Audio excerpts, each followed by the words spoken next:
Viral di media sosial video pemuda memesan latte lalu dituang ke dalam plastik. Unggahan akun TikTok @buayarista, Selasa tanggal 21 September tahun 2021, itu telah ditonton hingga 39,3 juta kali. Dalam videonya, seorang barista menyajikan secangkir kopi latte kepada pemesan. Pemuda yang memesan kopi itu lalu menuang minumannya ke dalam sebuah plastik. Setelah dibungkus, pemuda tersebut meminumkan kopinya kepada orang lain. Lantas, seperti apa kisah lengkapnya? Video viral itu diunggah oleh Wildan Widiatmaja asal Singkawang, Kalimantan Barat.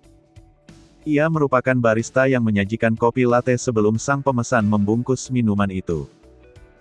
Videonya direkam di sebuah kedai kopi di Singkawang pada Selasa, tanggal 21 September tahun 2021. Saat dikonfirmasi, Wildan menyampaikan, pemuda itu memesan coklat latte. Namun, ternyata sang pemesan kopi latte adalah barista yang juga bekerja di kedai tersebut. Ia dan 3 temannya sengaja membuat konten membungkus kopi di dalam plastik.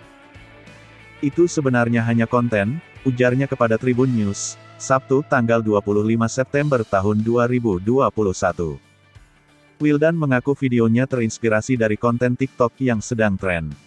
Dirinya lalu mengajak barista yang lain untuk membuat video TikTok.